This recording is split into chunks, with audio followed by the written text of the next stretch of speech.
మోసుకొని సిద్ధం ఉండాలి. బుద్ధిహీనమై అప్పుడు ప్రభు వచ్చాక ప్రభు రక్షణ అని ఒక ఆమె చచ్చిపోయినాక ఎప్పుడు రక్షణ తీసుకోవచ్చు బాప్తీసం. ఒక ఆమెను పిలిస్తే మీరు పోండయ్యా మీ చర్చికి వచ్చిన కానీ మునగ అంటారు. చర్చికి వచ్చిన కానీ మునగమంటారంటారు. మరి మునిగితే తండ్రి పోతావు, మునగపోతే నరకాకిని మునగని పోతావు. ఎందుకు మునగమనేది లేకపోతే ఏమైనా లాభం వస్తుంది, లేకపోతే అమెరికా నుంచి ఫండ్స్ వస్తాయని కాదు. ఫోటో తీసి అమెరికాలో పెడితే మీ దగ్గర ఫండ్స్ వస్తాయన్నా. ఎందుకు మునగమనేది నీ శాపం నుంచి తొలగించబడతామని. చర్చికి వచ్చి కానీ మునగమంటారు. మీరు రాలేపో దేవుని పెట్టారా. ఒక్కొక్కరు మాటలు వింటుంటే చాలా ఆశ్చర్యం అనిపిస్తుంది. నాకు కూడా బాప్తీసం తీసుకోవడం చాలా ప్రాణం ఒప్పలా. బాప్తీసం తీసుకోవడానికి ప్రాణం ఒప్పలా. ఎందుకు ప్రాణం ఒప్పింది? ఆశలు కోరిక ఎవరు చంపుకుంటారు, తిని ఎవరు చంపుకుంటారు. మనకేం అవసరం? బాప్తీసం అంటే ఎప్పుడు తీసుకోవాలా? పలువుడు పోయి భోజనం వచ్చినాక అన్నప్పుడు మాట కూడా ఎరగనప్పుడు అప్పుడు తీసుకోవాలి బాప్తీసం. అన్ని అయిపోయినా తీసుకోవాలి బాప్తీసం. బాప్తీసం అంటే వయసులో బాప్తీసం తీసుకోకూడదు. వయసులో చేయవలసిన చాలా ఉన్నాయి పాడుకోవాలి. వయసులో చాలా ఉన్నాయి. రాత్రి ఒక బ్రదర్ ఫోన్ చేసి మాట్లాడుతున్నాడు.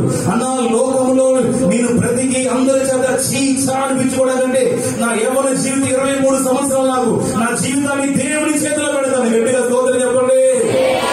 దేవునితో బ్రతుకుతాను. ఈ విపత్తులు, ఈ తెగులు చూస్తుంటే దేవుని రాకడ సమీపమైంది. దేవుడు వస్తున్నాడు, పరిశుద్ధులందరూ తీసుకోబోతాడు. గట్టిగా స్తోత్రం చెప్పండి. పాపులందరూ భూమి మీదనే ఉంటారు. భూమి మీద భయంకరమైన వేతలు పడతారు, భయంకరమైన శిక్షించబడతారు. వారు మరణం వెతుకుతారు కానీ మరణం వారికి దొరకదు.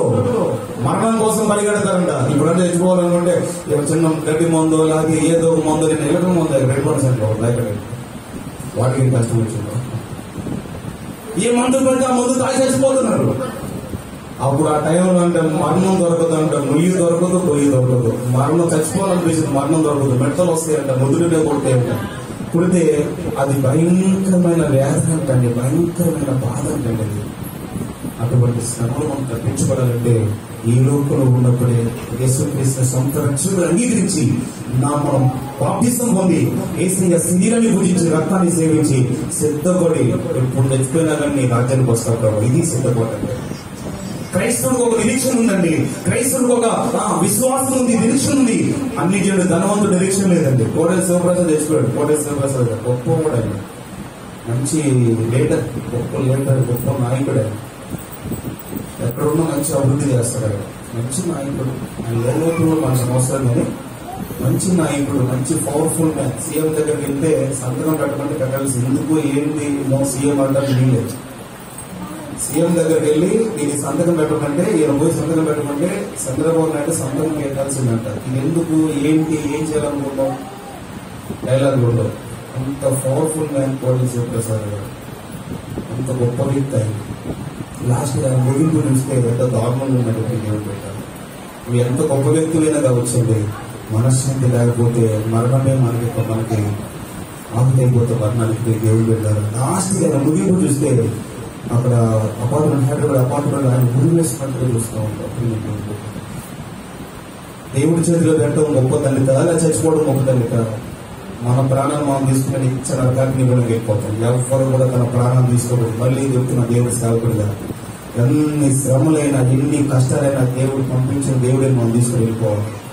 అంతే. అడగండి తాతే, మీ బ్రతకడం చేత కాకపోతే, ఈ భూలోకంలో మేము ఉండటం చేత కాకపోతే దేవుడిని అడగండి, తీసుకెళ్ళండి అయ్యి నన్ను. ఇంకా ఏలియా లాగా అడగండి. ఏలియా కూడా అడిగాడు, ప్రాణాపేక్ష గలవాడే, ఇక నా వల్ల కాదు.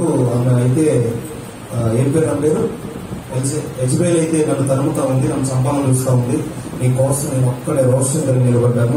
నేను నా వల్ల కాదు, నన్ను తీసుకొని పోతాలే కానీ శక్తికి మించిన ప్రయాణం అవుతుంది. అలా సాటగా రాని తీసుకెళ్తా అన్నాడు. అన్నం పెట్టాడు, బలపరిచాడు. ఆహారం పెట్టి దేవతతో వచ్చి ఆహారం పెట్టి బలపరిచింది. పైకి రా, కొండ పైకి ఎక్కాలి. 40 రోజులు ఉపవాసం ఉండి ఆ కొండ పైకి ఎక్కితే సుడిగాలు వచ్చిందంట, పెద్ద శబ్దాలు వచ్చినాయంట. ఉరుములు మెరుపుల్లో వచ్చి దేవుడు ప్రత్యక్షం అవుతాడేమో అనుకుంటే ఉరుములు మెరుపులో దేవుడు ప్రత్యక్షంగా లేదు, సుడిగాల్లో ప్రత్యక్షంగా లేదు. కానీ చల్లని గాల్లో దేవుడు ప్రత్యక్షమై ఏలియాను దేవుడు ఏలియాతో మాట్లాడి నిజంగా తీసుకెళ్తాను.